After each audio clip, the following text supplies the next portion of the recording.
नमस्कार साथियों, स्वागत है आप सभी का अंकित इंस्पायर्स इंडिया पर। मैं हूं अंकित अवस्थी। आज बात है फाइटर जेट्स की और फाइटर जेट्स में इन दिनों आप सबने राफेल का जिक्र बहुत सुना होगा, जब अमेरिकियों ने यह कहा पाकिस्तान के कहने पर कि पाकिस्तान ने ऑपरेशन सिंदूर के दौरान उपयोग में लिए गए राफेल को मार गिराया था। डोनाल्ड ट्रंप को बकायदा इसके पैसे पहुंचाए गए थे। अब तो न्यूयॉर्क टाइम्स की एक रिपोर्ट भी ऐसा कहती है कि बकायदा प्रमोशन के पैसे गए थे। पर चलो एक बार के लिए उसे हटा भी देते हैं। लेकिन क्या अमेरिका पाकिस्तान के हाथों इतना बिक जाएगा कि भारत के लिए राफेल पर कुछ भी बोलने लगेगा, या कोई और भी कहानी हो सकती है? आपको यह तो समझ में आता होगा कि दुनिया में जब भी युद्ध होते हैं तो कई देशों के लिए वो प्रयोगशाला की तरह काम करते हैं। अगर अमेरिका ने अफगानिस्तान पर गोले गिराए थे तो वो केवल अफगानिस्तान के ऊपर नहीं थे, बल्कि उसके दबाव में वो दुनिया को दिखाना चाहता था कि हमारे पास किस तरह का वेपन सिस्टम है। एक बार अमेरिका अपने वेपन सिस्टम को दुनिया के सामने सिद्ध कर दे, दुनिया देख करके राजी हो जाए कि साहब इनके पास बढ़िया वेपन्स हैं, तो चलो अब उसे खरीद लेंगे। ये बात आपने तब भी ऑब्जर्व की होगी जब भारत ने पाकिस्तान के ऊपर ब्रह्मोस मिसाइल चला दी थी। कहा साहब गलती से चल गई, लेकिन भारत को खरीदार बहुत सारे मिल गए कि हमें भी ब्रह्मोस चाहिए। दुनिया में जितने भी युद्ध होते हैं उनके पीछे एक और कहानी होती है, और वो ये होती है कि इस बहाने हम अपने लिए खरीदार बना रहे होते हैं। रशिया यूक्रेन युद्ध चाहे तक कब तक खत्म हो गया होता, लेकिन फिलहाल के लिए वो रूस की प्रयोगशाला बना हुआ है। दुनिया को रूस हमेशा के लिए एक ऐसा बैटलफील्ड लेकर तैयार खड़ा है कि लो भाई हमने गिरा दिया बम, अब चलाकर देख लो। हमने चला दिया है, जिसको चाहिए वो तो बताओ कितना ऑर्डर चाहिए। दुनिया में कहीं ना कहीं अगर वॉर लगातार चल रहे हैं तो उसके पीछे की बहुत बड़े कारण है, और उसमें हथियार इंडस्ट्री बड़ा रीजन है। ये बात आप लोगों ने अब तक जियोपॉलिटिक्स देखते देखते समझ ली होगी। हाल ही में आप लोगों ने एक खेल और देखा होगा। अमेरिका अपना 5th जनरेशन का एक फाइटर जेट है जिसका नाम है F-35, उसको बेचने को लेकर बड़ा उतावला हो रखा है। F-35 के लिए उसने भारत भी F-35 भेजा था। हमारे दिन अच्छे थे कि वो यहीं पर अटक के रह गया। बेचारे प्रचार करने आए थे लेकिन वो उड़ ही नहीं पाया। केरला टूरिज्म ने बकायदा उसके नाम पर विज्ञापन तक डाल दिया कि F-35 को भी केरला पसंद है, आइए आप लोग भी कुछ दिन केरला में गुजार लीजिए। कुल मिलाकर के इनका F-35 एक बोगस प्रोजेक्ट साबित हुआ, जिसका एलॉन मस्क पहले भी मजाक बना चुके हैं, लेकिन अमेरिकी कंपनियां उसे बेचकर पैसे कमाना चाहती हैं, क्योंकि यूज तो शायद ही किसी छोटे देश को आएगा, लेकिन हाँ, डरा कर उसे बेचा तो जा ही सकता है। F-35 का दबाव भारत पर भी बहुत था कि भारत अपने यहां पर, आपने अभी थोड़े दिन पहले देखा होगा, भारत ने अपने जो F-16 को मार गिराने वाला मिग था जिसे अभिनंदन ने उड़ाया था, उनको अभी टच डाउन किया है। उनको हमने साइड में किया है कि भैया अब तुम रिटायर हो जाओ, बहुत दिन से उड़ रहे हो, दुश्मनों को बहुत थकाया है। भारत को इन दिनों बहुत सारे फाइटर जेट्स खरीदने हैं। भारत को फाइटर जेट खरीदने हैं तो दुनिया का हर देश शक्ति प्रदर्शन में लगा हुआ है। इन सब में विजेता बनकर ट्रंप बैठे हुए हैं, अमेरिका बनकर बैठा हुआ है। हम पर दबाव डाला जा रहा है कि कैसे भारत को F-35 के लिए मना लिया जाए। अब भारत F-35 के लिए माने, ये बात इस पर भी निर्भर करती है कि हमने क्या F-35 को योग्य माना है, या फिर केवल ब्रांडिंग में दिखा दिया कि ये 5th जनरेशन है, उसके अलावा उसमें योग्यता कुछ भी नहीं है, चाहे तहां गिर पड़ रहा है।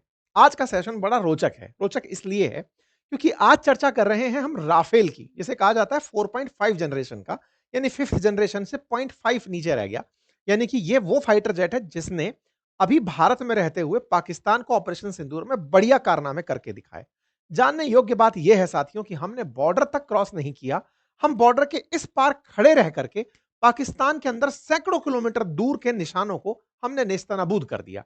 अर्थात इस फाइटर जेट ने निशाने इतने प्रिसीजन और एक्यूरेसी से लगाए कि अब हर दुनिया का देश इसे अपने लिए उन्नत फाइटर जेट मान रहा है।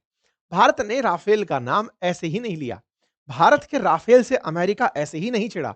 और पाकिस्तान को तो दुख ही इस बात का था कि अगर एक बार भी पाकिस्तान की सीमा में हमारे फाइटर जेट गए होते तो वो ये कहकर चिल्लाता कि हमारी संप्रभुता का उल्लंघन हुआ, हमारे रडार ने मार गिराया। भारत के फाइटर जेट उन्हें पता ही नहीं चले। हमारे फाइटर जेट अपनी ही सीमा में थे। यही कारण है कि पाकिस्तान चिल्लाता खूब रहा कि हमने भारत के इतने फाइटर जेट गिरा दिए, लेकिन प्रमाण एक का भी नहीं दे पाया, क्योंकि भारत का फाइटर जेट उनकी सीमा में नहीं गया। गया था अभिनंदन का मिग, जिसके प्रमाण भी मिले थे और भारत ने स्वीकारा भी था। इस बार हमारा कोई विमान उधर नहीं गया था, लेकिन भारत के पास प्रचार के पैसे कम थे। ट्रंप को F-35 बेचना था। पाकिस्तान के नाम पर उसे एक ऐसा व्यक्ति मिल गया जिससे वो ये कहलवा सकता था कि राफेल में दम नहीं है, मिग F-35 में दम है, F-35 खरीद लो।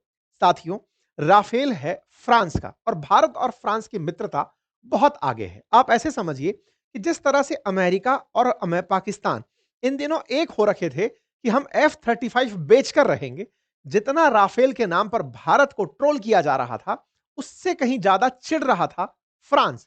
भारत के तो राफेल फिलहाल 36 हैं और 26 जोड़ लेगा, 50-60 के आसपास राफेल हैं। लेकिन जिसका पूरा ब्रांड है, जिसको पूरी दुनिया में राफेल बेचने हैं, जिसने इतना उन्नत फाइटर जेट बनाया जो हर जगह F-35 से बेहतर है, उसे सोचो कितना नुकसान हुआ होगा। तो फ्रांस लगातार इस बात से चिढ़ा हुआ था। जब भी ट्रंप फाइटर जेट गिरने की बात करते, आपने देखा होगा ना, 5 गिरे थे साहब, शुरुआत में 5 गिरे, फिर 6 गिरे साहब, फिर 7 गिरे साहब, 8 गिरे साहब। हर बार वो एक नया नंबर बता देता है, इतने फाइटर जेट गिरे। इससे भारत से ज्यादा कहीं नुकसान हो रहा था तो फ्रांस को था। भारत का तो भारत पाकिस्तान मसला था, फ्रांस के साथ राफेल का बवाल मचा हुआ था। हाल ही में इमानुएल मैक्रोन ने ट्रंप की आंखों से सुरमा चुराना जिसे कहते हैं, वो कारनामा कर दिया है। इमानुएल मैक्रोन ने जेलेंस्की को साथ बिठाकर इन्हें 100 फाइटर जेट डील दे दी है। साथियों, ये बहुत बड़ी खबर है। राफेल के सामने दो लोग जिन्हें आप बैठे देख रहे हैं, एक तरफ व्लादिमीर जेलेंस्की और एक तरफ इमानुएल मैक्रोन हैं, और ये दोनों साइन कर रहे हैं आने वाले समय में 100 राफेल परचेज करने का। ये खबर हो सकता है कि हिस्टोरिक डील के नाम से विख्यात हो जाए, लेकिन इसके मायने बहुत गहरे हैं। मायने गहरे हैं, इसको इस बात से समझिएगा कि 100 फ्रेंच राफेल 2-3 जवाब तो एक बार में दे गए। पहला जवाब कि राफेल वो तो नहीं था जिसको ट्रंप कह रहे थे। राफेल वो तो कतई नहीं था जिस पर जेलेंस्की पर दबाव हो F-35 खरीदने का, लेकिन वो राफेल खरीद लाए।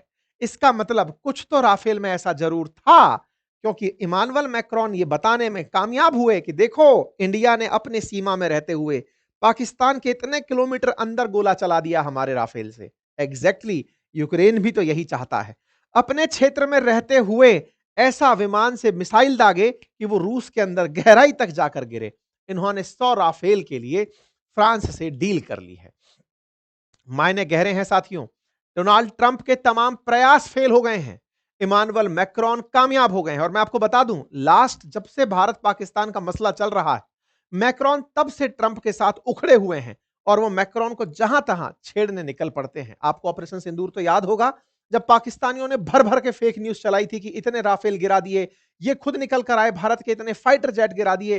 पहले खबर आती है 2 इंडियन जेट, फिर 5 इंडियन जेट, फिर 6 इंडियन जेट, फिर 7 इंडियन जेट। हर तारीख पर जेट बदलते चले गए, 5, 6, 7, लगातार ये नंबर बदलते चले गए, मंथ बदलते गए। हर महीने पता नहीं इनको कोई नया नंबर आ जाता था। जुलाई में 5 फाइटर जेट, उसके बाद अगस्त में 6 फाइटर जेट, अक्टूबर में 7 फाइटर जेट। हर बार इनका एक नया नंबर पाकिस्तानियों ने और अमेरिकियों ने निकाला था, क्योंकि ये सब लोग मिलकर के, इनको इज्जत चाहिए थी कि भारत से नहीं पिटे हैं ये, और इन्हें अपना F-35 बेचना था। यही कारण है कि जब ये दोनों से मिले थे तो इन्होंने यहां पर एक फाइटर जेट का इंसाइनिया लगाया हुआ था, जिस पर लोगों ने अपनी तरफ से बहुत मजे लिए थे कि देखिए, पाकिस्तान वालों ने अमेरिका को याद दिलाया कि सर देखिए, F-35 ज्यादा अच्छा है और राफेल गिर गया है। भारत को चिढ़ाने के लिए यह लगाया गया है, जबकि वास्तविकता यह थी कि यह व्यक्ति फाइटर जेट बेचने चाहता था। पाकिस्तान को F-35 बेचने का कोई फायदा नहीं है। भारत खरीदार बड़ा है, पाकिस्तान तो इनसे कर्जा लेकर के ही खरीद लेगा। ऐसे में भारत से खरीदवाना था, लेकिन भारत ने खेला कर दिया। आपको याद होना चाहिए, यहां पर एक अभी थोड़े दिन पहले, 5 दिन पहले ही एक खबर छपी है न्यूयॉर्क टाइम्स में कि Pakistan spending Blitz help win over Trump and flip US policy. वो काफी करोड़ों रुपए खर्च कर रहा है अमेरिका पर दबाव बनवाने के लिए, पैसा खर्च कर रहा है ट्रंप को अपने पक्ष में बयान दिलाने के लिए। ये दोनों लोग मिलकर के जो ट्रंप के साथ माहौल बना रहे थे, ट्रंप जो अपने कॉर्नर पर लगा करके ये बैज घूम रहे थे कि देखो मैंने फाइटर जेट लगा रखा है, पाकिस्तानी इसे देखकर बहुत खुश हो रहे थे कि देखो ये वही वाले फाइटर जेट हैं जो भारत के गिराए गए थे। अरे भाई, ये व्यक्ति खुद F-35 बेचना चाहता था, और ये राफेल को नीचा दिखा करके F-35 को ऊंचा दिखाना चाहता था। इसके ये तमाम प्रयास आज धता बता दिए गए यूक्रेन के द्वारा, जब 100 राफेल की डील यूक्रेन के द्वारा कर दी गई। आपको याद होगा, ट्रंप लगातार F-35 को भारत में बेचने के प्रयास कर रहे थे।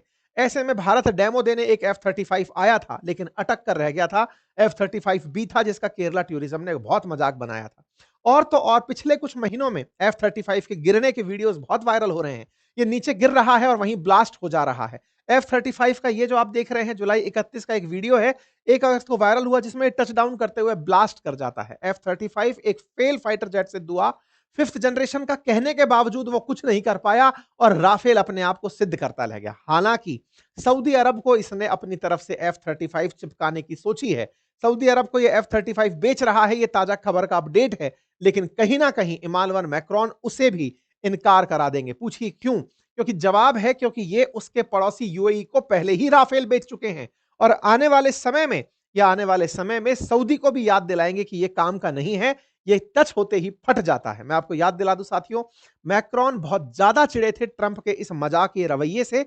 यही कारण था कि G7 बैठक में जब ईरान इजराइल के बीच कॉन्फ्लिक्ट चल रहा था, तब मैक्रोन इन्हें छेड़ते हुए कह रहे थे, इन्होंने कहा कि मुझे अर्जेंटली जाना होगा, तो कहते हैं हाँ हाँ मैसेज करने होंगे। इस पर ये चिढ़ गए थे कि तुम्हें क्यों बताएं कि हम क्यों जा रहे हैं।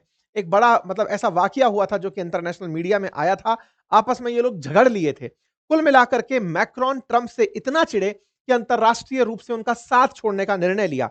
लेकिन चूंकि नाटो मेंबर हैं तो बेचारों को और कोई ऑप्शन है नहीं, इसीलिए इन्होंने जहां तहां चाहा मंच पर इन्हें नीचा दिखाया। याद होगा कुछ दिनों पहले यूएन के अंदर अध्यक्षता करते हुए सऊदी और फ्रांस ने मिलकर फिलिस्तीन को मान्यता दे दी थी और यह कहा था कि ट्रंप चूंकि शांति नहीं करा पा रहे हैं, इसलिए हम फिलिस्तीन को मान्यता दे रहे हैं, जिसके दबाव में आकर अमेरिका को शांति समझौता कराने आना पड़ा, गाजा पर इजराइल के हमले रुकवाने पड़े।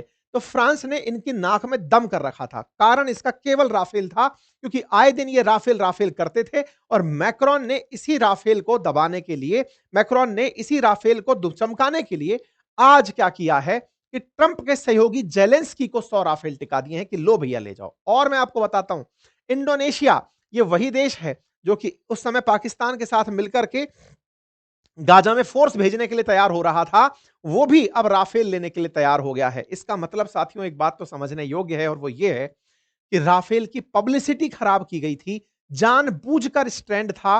अमेरिका अपने फाइटर जेट बेचना चाहता था दुनिया को, इसलिए राफेल का मजाक बनवाया गया था। लेकिन दुनिया ने भारत से पाकिस्तान में हुए हमलों को सही माना। इससे बड़ा और प्रमाण क्या हो सकता है कि यूक्रेन रशिया पर हमले करने के लिए राफेल खरीद रहा है F-35 की जगह। यह तस्वीर साथियों बड़ी हिस्टोरिक तस्वीर है और इसके बारे में यह जानकारी है कि उन्होंने अपना अभिरुचि पत्र भेंट कर दिया है। दुनिया की इंटरनेशनल खबरों में यह है। जेलेंस्की ने इसे इस साल की सबसे बड़ी उपलब्धि बताया। वो फ्रांस गए थे इनसे मिलने के लिए और इन्होंने यहां पर यह बात बताई कि remain in effect in 10 years Ukraine will be able to receive 100 Rafale F4 aircraft, very advance French radar, 8 SAMPT air defence system, 6 launcher. ये सब चीजें वो फ्रांस से खरीदने जा रहे हैं और इस बात को इन्होंने अपनी सबसे बड़ी और साथ में कहा कि फ्रांस और यूक्रेन मिलकर के ड्रोन का निर्माण करेंगे।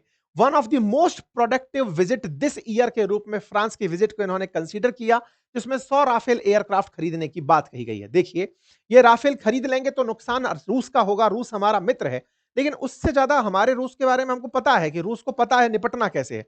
हमारे लिए बड़ा सवाल यह था कि अब लोगों को यह स्पष्ट हो गया है कि अमेरिका ने फाइटर जेट गिरने की अवधारणा को प्रमोट क्यों किया, क्योंकि उसे अपना F-35 बेचना था। परिणाम देख लीजिए, भारत का राफेल जो फ्रांस से हमने खरीदा था वो F-35 से श्रेष्ठ साबित हुआ, क्योंकि अमेरिका के निकटतम सहयोगी जेलेंस्की ने अल्टीमेटली राफेल को प्राथमिकता दी F-35 के ऊपर। यह घटना इस बात का परिचायक है, यह जो समझौता है यह इस बात का परिचायक है कि जो भारत ने जिस पर ट्रस्ट किया था वो फाइटर जेट बेहतर था। मैं बता दूं साथियों, राफेल के 3 वेरिएंट हैं, सी, बी और एम। एम जो है वो यूज किया जाता है नेवल वेरिएंट के रूप में, सी यूज किया जाता है सिंगल सीट के रूप में। हमारे पास सी और एम है। बी वाले के अंदर ट्रेनिंग दी जाती है, हम उसको अभी यूज नहीं कर रहे हैं। हमारे पास में दोनों वेरिएंट्स के लिए ऑर्डर कर दिया गया है। एम के लिए भी अभी ताजा ताजा हमारे ऑर्डर हुए हैं। फ्रांस के द्वारा F3R, F4 और F5 स्टैंडर्ड प्रकार के एक्सपोर्ट किए जाते हैं। F4 में एडवांस सेंसर सिस्टम लगा है, तो राफेल का F4 ही है जो यूक्रेन को बेचा जा रहा है। F4 के द्वारा बहुत सारे ऐसे नेटवर्क सेंट्रिक वारफेयर और अपग्रेडेड सेंटर्स का यूज किया जाता है, जो कि नए वेपन के इंटीग्रेशन से युद्ध को काफी इंप्रेसिव बना देता है। दुनिया में अगर बात करें तो फ्रांस के अलावा भारत, यूनाइटेड अरब अमीरात और इंडोनेशिया ये वो देश हैं जो राफेल के साथ मतलब राफेल का यूज कर रहे हैं। मेरे प्यारे साथियों, दूसरा जो इन्होंने मांगा है फ्रांस से वो है SAMP। ये क्या है इसके बारे में भी जान लीजिए साथियों। असल मायने में फ्रांस ने surface to air missile defence का एक सिस्टम डेवलप किया है इटली के साथ मिलकर के। ये वैसा सिस्टम है जैसे भारत के पास में S-400 है रूस का, जिसकी वजह से भारत पर हमले रुकते हैं। ऐसे ही SAMP है जो फ्रांस ने डेवलप किया हुआ है। रेंज इसकी थोड़ी कम है, 120 किलोमीटर तक ये बचा पाता है, उसी हिसाब से ये थोड़ा सस्ता भी पड़ता है। अमेरिका का पैट्रियट सिस्टम है, 160 किलोमीटर की रेंज है, लेकिन वो बिलियंस में पड़ता है। आधी दाम पर उससे बराबर रेंज का एक ऐसा इन्होंने डिफेंस सिस्टम बनाया है। वो डिफेंस सिस्टम भी यूक्रेन फ्रांस से परचेज कर रहा है, क्योंकि अमेरिका वाले किसी काम के नहीं हैं। अमेरिका डर गया। किस चीज से डर गया? क्योंकि आपको याद होगा कि थोड़े दिन पहले यूक्रेन के जेलेंस्की अमेरिका गए थे और उन्होंने टॉमहॉक मिसाइल सिस्टम मांगा था। लेकिन अमेरिका अभी भी मना कर रहा है क्योंकि रूस ने दबाव दे दिया था कि अगर अमेरिका ने लॉन्ग रेंज मिसाइलें दी यूक्रेन को तो उसके नतीजे घातक होंगे। इससे डरा हुआ अमेरिका कि भाई हम जबरदस्ती खतरा मोल नहीं लेंगे रूस का, वो पीछे हटता है और जेलेंस्की फ्रांस के पास पहुंच जाते हैं और फ्रांस अपने हथियार तुरंत यहां पर बेच देता है। कुल मिलाकर के जेलेंस्की ने अमेरिका के बाद दूसरे हथियार के विक्रेता फ्रांस को सही से पकड़ लिया। अगले 10 सालों में 100 राफेल लेकर के ये बड़ा एयरफोर्स का ब्रिगेड तैयार कर लेंगे। फिलहाल के लिए आपके लिए ये बड़ी खबर के रूप में कंसीडर किया जाना चाहिए। अगर ऐसा होता है तो यूक्रेन की स्थिति बहुत मजबूत होगी। अब रशिया यूक्रेन पर भी थोड़ा सा अपडेट जान लीजिए। रशिया यूक्रेन के युद्ध को चलते हुए आज 1363वां दिन है। अभी भी इन दोनों के बीच में संघर्ष जारी है। लगातार अपडेट में यूक्रेन के खेल साथ मिलकर के नाटो फोर्सेस युद्ध अभ्यास कर रही हैं। रशिया के द्वारा भी युद्ध चल रहा है। हर दिन किसी ना किसी के मरने की खबरें चल रही हैं। अभी ताजा खबरों में यह चलती हुई मिसाइल सिस्टम दिखाई दे रही है जिसमें यूक्रेन ने अपनी तरफ से नई मिसाइलें चलाई हैं रशियन टारगेट पर। उसके वीडियोस वायरल हो रहे हैं। साथ ही साथ में नाटो के शिप्स मिलकर के एयरक्राफ्ट आपस में मिलकर बाल्टिक सी में प्रैक्टिस कर रहे हैं। वॉर की प्रैक्टिस चल रही है। रशियन टारगेट्स को ट्रीट करने की टारगेट चल रही है। कुल मिलाकर के भिड़ने के अभ्यास जारी हैं। युद्ध खत्म नहीं हुआ है। सब अपने अपने शक्ति प्रदर्शन में बिजी हैं। युद्ध की तैयारी ही सबसे अल्टीमेट तैयारी होती है जो हर देश बढ़िया से कर रहा है। ठीक है, बात की जाए इन दोनों की तो इन दोनों में भाई साहब इनका दबाव अभी भी महत्वपूर्ण है। इन्होंने रूस पर जो दबाव क्रिएट किया वो था तेल कंपनियों के ऊपर सैंक्शन लगाकर। ऐसे में यूएस ने ल्यूक ऑयल करके कंपनी जो भारत में तेल बेच रही थी उससे कहा है कि तुम्हें थोड़ा सा हम राहत दे रहे हैं, तुम अपने सारे की सारे एसेट जितने भी दुनिया में हैं उन्हें बेचो। ये बिल्कुल वैसे ही है जैसे अमेरिका के द्वारा जब भी रशियन कंपनीज पर सैंक्शन लगाया जाता है उन्हें दुनिया भर से दिवालिया करा दिया जाता है। तो अब रशिया पर एक और प्रभावी तरीके से अमेरिकी प्रयास है जिसके चलते रूसी कंपनियां शायद सरवाइव ना कर पाए अमेरिकी सैंक्शंस को। खैर जो भी है, रूस ने कोई ना कोई अल्टरनेटिव इसका जरूर सोच रखा होगा, तभी वो इस युद्ध को 1363 दिन से चला रहे हैं। ये दोनों बेहतर समझते हैं एक दूसरे के लिए। हम तो अपनी बेहतरी समझे और हमारी बेहतरी इसी में है कि भारत के लिए ट्रेड बढ़कर चले, भारत स्वदेशी रूप से अपने फाइटर जेट्स बनाए। राफेल पर निर्भरता तब तात्कालिक रूप से सही है, लेकिन भविष्य में अपने हमारे F5 हमारे 5th जनरेशन जो फाइटर जेट्स हैं वो हों और हम उन्हें एक्सपोर्ट करें। बाकी आप लोग इस विषय पर क्या सोचते हैं अपनी राय जरूर कमेंट बॉक्स में दीजिएगा। ट्रेड्स के अंदर इंटरेस्ट रखते हैं, स्टॉक मार्केट में इंटरेस्ट रखते हैं तो free of cost demat account खोलने के लिए लिंक मैंने कमेंट बॉक्स में पिन कर दिया है। आप वहां से जाकर के लिंक क्लिक कर सकते हैं और डीमैट अकाउंट खोल सकते हैं। कोई भी असुविधा आए तो हमारी टीम के साथ में आप चर्चा कर सकते हैं। साथ ही साथ में स्टॉक मार्केट और म्यूचुअल फंड से रिलेटेड अगर कोर्स करना चाहते हैं तो बातें बाजार की एप्लीकेशन पर मेरे कोर्सेज उपलब्ध हैं, आप उन्हें ज्वाइन कर सकते हैं। पूरी 1 साल की वैधता के साथ हमने बहुत ही डिटेलिंग के साथ चीजें समझाई हुई हैं। बहुत बहुत धन्यवाद।